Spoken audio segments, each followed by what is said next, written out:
విశాఖపట్నం శివనగర్ గ్రామ సంఘటనకి చెందిన community hall ఎదురుగా ఉన్న ఖాళీ స్థలాన్ని ఆక్రమించి 18 అడుగుల ర్యాంపును అక్రమంగా నిర్మించారని గ్రామ సంక్షేమ సంఘం సభ్యులు తెలిపారు. ఈ ఖాళీ స్థలంలో మా కాలనీకి చెందిన అనేక కార్యక్రమాలు జరుపుకునేవారమని, ఇప్పుడు కబ్జాకు గురి కావడంతో మాకు వేరే స్థలం లేక అనేక ఇబ్బందులు పడుతున్నామని అన్నారు. గతంలో అనేకసార్లు ప్రభుత్వ దృష్టికి మా సమస్య పరిష్కారం కాలేదన్నారు. ప్రభుత్వం చొరవ తీసుకుని మా సమస్యను పరిష్కరించాలని కోరారు. జోష్న 53వ వార్డ్ శివనగర్ గ్రామంలో మరిపాలెంలో ఉంటున్నాను. మరి ఈరోజు ఇక్కడికి విచ్చేసిన గ్రామ సభ్యులు నా హృదయపూర్వక నమస్కారాలు తెలియజేస్తున్నాను. ఈరోజు శివనగర్ అనే గ్రామం మరిపాలెంలో 60 నుంచి 70 ఏళ్ళుగా ఉంది. మరి అదే శివనగర్ గ్రామంలో చెందిన అదొక ప్లేస్ మాత్రమే. ఈరోజు మరి ఆ స్థలం గురించి మేము దాదాపు ఎన్నో ఏళ్ళుగా పోరాడుతున్నాము. అదేవిధంగా మేము గతంలో ఎన్నో కార్యక్రమాలు, అంటే అక్కడ చాలామంది పేద ప్రజలు ఉన్నారు. మరి వాళ్ళ పిల్లలకి పెళ్ళిళ్ళైనా ఎటువంటి పేరెంటకమైనా అక్కడి నుంచే అదే స్థలంలో మేము చేసుకుంటూ ఉంటాము. అలాగే యూత్ అక్కడ దసరా నవరాత్రులు కానీ వినాయక చవితులు కానీ ఏం చేసుకోవాలన్నా కూడా మేము ఖచ్చితంగా ఆ ప్లేస్లోనే మాకు చేసుకోవాలని మొదటి నుంచి మాకు ఆనవాయితీ.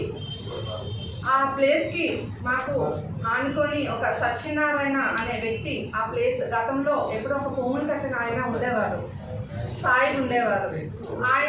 ఆయనేమో ఈ సత్యనారాయణ అనే వ్యక్తికి ఆయన ప్లేస్ అమ్మడం జరిగింది 2013లో. ఈ ప్లేస్ 2013లో గతంలో అంటే భాస్కర్ గార్డెన్స్ ఆనుకొని వాళ్ళకి రోడ్డు ఉండేది. ఇప్పుడు ఏం చేశారంటే ఎవరైతే ఇప్పుడు కొనుక్కున్నారో ఆ సత్యనారాయణ అనే వ్యక్తి శివనగర్కి గ్రామానికి సంబంధించిన వేకి కేవలం మేము మెట్లు త్రోవ వరకే, రహదారి వరకే ఇచ్చాము. కానీ ఈరోజు మా గ్రామంలో ఉన్న ప్రజలందరికీ కూడా చాలా బాధ పెట్టి గతంలో ఇదే విషయంలో మేము 4 సంవత్సరాల క్రితం మేము గవర్నమెంట్ ప్రతి ఒక్కరికి ఉన్నతాధికారులకు అందరికీ కూడా మేము కంప్లైంట్స్ ఇస్తూనే వచ్చాము. మేము శివనగర్ గ్రామంలో ఉంటున్నాము. శివనగర్ గ్రామంలో గత 60-70 సంవత్సరాలు మా తాత ముత్తాల దగ్గర నుంచి అదే గ్రామంలో ఉంటున్నాము. మా యొక్క 750 గడప ఉంటుంది. మాకంటూ ఒక స్థలము ఎన్ఎస్ఎన్ రెడ్డి గారు, అప్పుడు డిప్యూటీ మేయర్ డివి సుబ్బారావు గారు వీళ్ళందరూ ఉండే హయాంలోనూ మాకు ఒక స్థలం అనేది ఏర్పాటు చేశారు సార్. మాకు ఒక పండుగలు చేసుకోవాలన్నా, ఫంక్షన్ చేసుకోవాలన్నా, ఏ ఉద్దేశం మీద అయినా సరే మాకు ఒక స్థలం అనేది రోడ్డు పక్కన ఖాళీ స్థలం అనేది ఒకటి ఏర్పాటు చేశారు. ఆ ఏర్పాటు స్థలంలో ఇప్పటి వరకు మాకు ఎటువంటి ఇబ్బంది అయితే రాలేదు. అక్కడ ముస్లిమ్స్ తాలూకా హౌస్ ఒకటి ఉండేది సార్, భూములే కట్టుకోవడం అటుపక్క. వాళ్ళు వచ్చి ఆక్యుపై చేస్తున్నారు. మా తల్లిదండ్రులు గొడవలు పడుతుంటే అప్పట్లో ఎన్ఎస్ఎన్ రెడ్డి గారు వీళ్ళందరూ చేసి దాని ఇంటికి ఎదురుగా ఒక కాలువను అనేది నిర్మించారండి. ఆ తర్వాత ఇంకా అక్కడి నుంచి మాకు వాళ్ళ ద్వారా అయితే ప్రాబ్లం లేదు సార్. ఆ ఇంటినేమో నమ్మి సత్యనారాయణ గారు అని చెప్పి 2013లో ఆ ఇంటిని కొనుగోలు చేశారు. కొనుగోలు చేసి 2022లో కన్స్ట్రక్షన్ చేశారు సార్. ఆ కన్స్ట్రక్షన్ చేసేటప్పుడు ఆ కాలువ దాటి 3 అడుగులు ముందుకు వచ్చేసి మా యొక్క 20 అడుగుల రోడ్డుని 60 అడుగుల రోడ్డు కింద చూపించి G+2 ప్లాన్ అప్రూవల్ తీసుకొచ్చి G+4 కన్స్ట్రక్షన్ చేశారు. దానికి ఒక షట్ బ్లాక్ లేదు. ఈ కాలువ మీద ఏంటంటే పిల్లర్ వేసేసి ట్రాన్స్ఫార్మర్ అది పెట్టారండి. దానికి వే కోసం అని చెప్పి వాళ్ళకి ఆల్రెడీ భాస్కర్ గార్డెన్లో వే ఉన్నది. ఆ వే కాకుండా ఇటుపక్క కూడా వే కావాలని చెప్పి ర్యాంప్ వేయడం మొదలు పెట్టారండి 2023లో. దాన్ని మేము గ్రామస్తులు అందరం కలిసి ఖండించడం జరిగింది. పెద్ద పెద్ద టెంట్లో వేసుకొని గొడవలు కూడా జరిగాయి సార్. ఈ విషయాన్ని గురించి అని చెప్పేసి మేము బర్కత్ అలీ గారికి వీళ్ళందరికీ కంప్లైంట్ ఇస్తే అప్పటికే ఆయనకి 5 లక్షలు లంచం కూడా ఇవ్వడం జరిగిందట. జీవీఎంసీ వాళ్ళు కూడా కొనేశారు, మన సచివాలయంలో కూడా కొనేసి ఉన్నారు అప్పుడు నమ్మి సత్యనారాయణ గారు. సో అప్పటి మేము ఎవరిని తీర్చాలని చూస్తున్నా కేకే రాజు గారిని పట్టుకున్నాం సార్.